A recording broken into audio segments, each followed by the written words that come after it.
جب ہم غیر مسلموں سے تعلقات رکھتے ہیں تو اس میں بہت ضرر کا اندیشہ ہوتا ہے. اسی لیے رب تعالیٰ نے اس میں اجازت کے ساتھ بہت وارننگ اور تنبیہ بھی کی ہے کہ وہ تمہارے زیادہ قریب نہ ہوں، اندر کے معاملات میں داخل نہ ہوں. البتہ تم انٹرنیشنل افیئرز میں پارٹیسپیٹ کر سکتے ہو. اب یہ امریکی صدر جو بائیڈن کے حالیہ سعودی دورے کی بات ہے. اسرائیلی صحافی گل تماری جو اسرائیلی چینل 13 نیوز کا نمائندہ ہے، اس دورے کی کوریج کے لیے جدہ میں موجود تھا، جہاں تک تو اسے سرکاری اجازت تھی. لیکن مکہ مکرمہ کی حدود میں وہ داخل ہوا.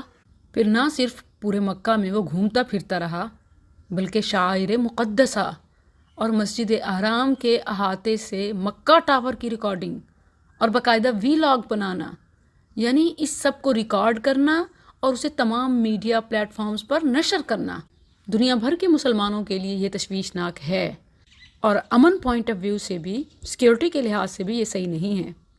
اور ایسا اسلامی عرب تاریخ میں پہلی بار ہوا ہے. یہی وجہ ہے کہ اسرائیلی میڈیا نے اسے بڑے مرچ مسالے لگا کر اپنی فتح اور جشن کے طور پر شیئر کیا.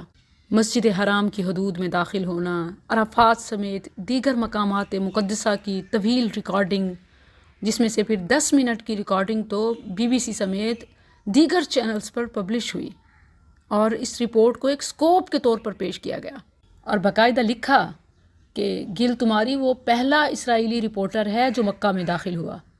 ویڈیو رپورٹ میں بھی دیکھا جا سکتا ہے کہ گل تماری بذریعہ کار سفر کرتا ہے، اور اس کے ساتھ ایک مقامی گائیڈ بھی ہے جس کا چہرہ چھپایا گیا تاکہ اس کی شناخت نہ کی جا سکے، اور آئندہ بھی ایسے سلسلے ہوں کہ لوگ اعتماد کر سکیں اور اپنے آپ کو محفوظ سمجھیں کہ ان پر بھی حرف نہ آئے. رپورٹ سے جڑی تحریر میں بھی لکھا ہے، اور آپ اسے BBC پر چیک بھی کر سکتے ہیں. گل تماری کے مطابق پولیس نے روکا اور پھر ہمیں مکہ کی طرف اشارہ کر دیا کہ اس طرف گاڑی چلاتے رہیں. آپ کچھ فاصلے پر بہت بڑا کلاک ٹاور بھی دیکھ سکیں گے جس کے پاس خانہ کعبہ ہے. اس سے پتہ چلتا ہے کہ اسے داخلے کی باقاعدہ اجازت تھی. چونکہ وہ ولاگنگ کر رہا تھا تو جب کیمرے کی طرف دیکھتا تو عبرانی زبان میں بات کرتا، اور عبرانی بولتے ہوئے وہ اپنی آواز دھیمی رکھتا تاکہ آس پاس میں کسی کو شک نہ ہو جائے کہ وہ اسرائیلی ہے. پھر جب جہاں لوگ زیادہ جمع ہوتے تو وہاں انگلش میں بات کرتا تاکہ اس کا یہاں آنا عام لوگوں کے احتجاج اور اشتعال کی وجہ نہ بنے. وہ خود بتاتا ہے کہ سعودی قوانین کے مطابق یہاں غیر مسلموں کا داخلہ منع ہے. ویڈیو کے آغاز میں بھی وہ کہتا ہے کہ یہ شہر ان تمام افراد کے لیے بند ہے جو مسلمان نہیں، ان کے لیے یہاں داخل ہونے پر پابندی ہے، لیکن میں داخل ہو رہا ہوں، اور میرے لیے یہ اس لیے ممکن ہوا کہ مجھے ایک بہترین شخص ملا ایز اے گائیڈ، جس نے اپنی جان کو خطرے میں ڈال کر مجھے اس سفر پر لے جانے کا فیصلہ کیا. اپنے ولاگ میں اس نے یہ بھی بتایا کہ اگر پولیس ہمیں روکے گی تو ہم کہیں گے کہ مکہ میں دوستوں سے ملنے جا رہے ہیں.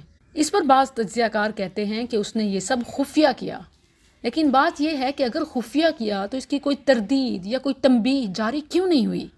یہ بہت زیادہ پریشان کن ہے. جیسے اس کا داخلہ پریشان کن ہے، ریکارڈنگ اور پھر وداؤٹ اینی پرمیشن ان کے پلیٹ فارمز پر یہ سب شیئر ہونا، یہ انتہائی پریشانی کی بات ہے. جہاں تک شرعی پوائنٹ آف ویو ہے وہ مفتیان دے چکے ہیں، اور وہ واضح بات ہے، وہ ایک الگ ہے. میں آپ کو آخر میں بتاتی ہوں کہ شریعت اس حوالے سے کیا کہتی ہے. جہاں تک کسی ملک کی پالیسی ہے اور سیلف ڈیفنس اور سیکیورٹی کی بات ہے تو اس حوالے سے جو لاہ عمل ہوتا ہے وہ اپنا موقف ضرور جاری ہونا چاہیے، تاکہ جو ریومرز دنیا بھر میں گھوم رہے ہیں یا جس طرح کرٹیسائز کیا جا رہا ہے تو اس کا جواب بھی ہو. اور اگر ان کے مطابق یہ کوئی پازیٹیو چیز ہے، مذہبی ہم آہنگی کی بات ہے، یا مسلمانوں کا، اسلام کا ایک پازیٹیو امیج لوگوں کو دکھانا ہے، تو پھر تو ان کے چینلز پر بھی شیئر ہونا چاہیے. ایسا کیوں کہ ون سائیڈڈ پبلش کی جا رہی ہے اور دوسری سائیڈ سے کوئی وضاحت ہی نہیں ہے. اس کی دیدہ دلیری دیکھیں کہ روڈز پر وہ جب ایسے سائنس بورڈ سے گزرا جن پر لکھا تھا کہ غیر مسلموں کا آگے جانا منع ہے، نہ صرف یہ کہ وہ بڑھتا گیا بلکہ اس نے ان کو ریکارڈ بھی کیا کہ میں گزر رہا ہوں، روک سکو تو روک لو، یا اسرائیلیوں کے لیے دنیا کا کوئی قانون نہیں ہے اور مسلمانوں کے لیے دنیا کا ہر قانون ہے. میدان عرفات کی ریکارڈنگ میں وہ یہ بھی کہہ رہا تھا کہ یہ سب غیر قانونی ہے اور اس پر ہم پریشان بھی ہیں کیونکہ لوگ ہم پر شک کر رہے ہیں. جب وہ ایسی بات کرتا تو عبرانی بولتا، اور عبرانی زبان میں اس نے یہ بھی کہا کہ یہاں صرف مسلمان داخل ہو سکتے ہیں۔ آج تک کسی اسرائیلی صحافی نے یہاں سے نشریات نہیں کی، اور یہ اعزاز مجھے ملا۔ عرفات سے ریکارڈنگ میں اس نے یہ بھی کہا کہ وہاں کچھ لوگ ہمارے بارے میں بحث کرنے لگے کہ یہ مسلمان نہیں ہیں، جس پر ہم فوراً وہاں سے نکل گئے۔ اب اس رپورٹ پر عرب کی طرف سے، مسلمانوں کی طرف سے کوئی رد عمل نہیں آیا، اور وہ بالکل خاموش ہیں، جبکہ انٹرنیشنل میڈیا اس کو ایک بیوقوفانہ حرکت قرار دے رہا ہے۔ اسرائیلی سرکاری نشریاتی اداروں پر یہ اعتراف کیا گیا کہ ہم معذرت چاہتے ہیں، لیکن یہ احمقانہ حرکت تھی جس پر فخر کیا گیا۔ صرف ریٹنگز کے لیے اس رپورٹ کو نشر کرنا غیر ذمہ دارانہ اور نقصان دہ تھا۔ ٹویٹر پر ایک ٹرینڈ بھی چلا، "A Jew in Mecca's Grand Mosque"، یعنی مکہ کی مسجد حرام میں ایک یہودی۔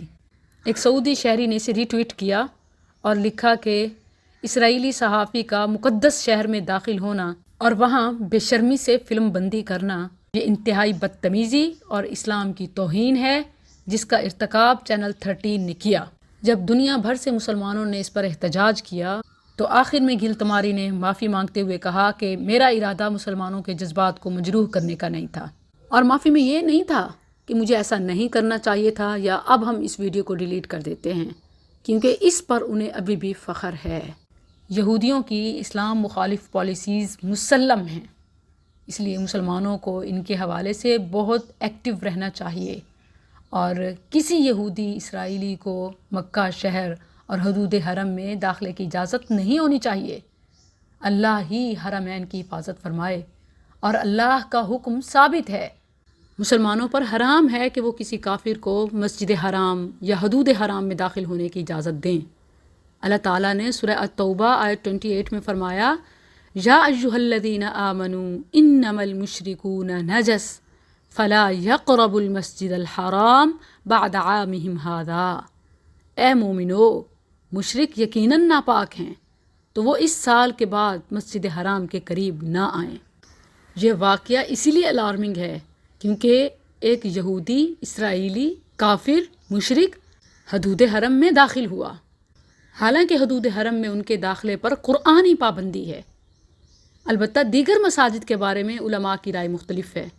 بعض کہتے ہیں کہ دیگر مساجد میں کافر جا سکتا ہے کیونکہ قرآن میں کہیں منع نہیں ہے، صرف مسجد حرام کا منع ہے، اور بعض علماء تو دیگر مساجد میں بھی کافر کے داخلے کی پابندی لگاتے ہیں، اور ان کی دلیل یہ ہے کہ وہ باقی مساجد کو مسجد حرام پر قیاس کرتے ہیں۔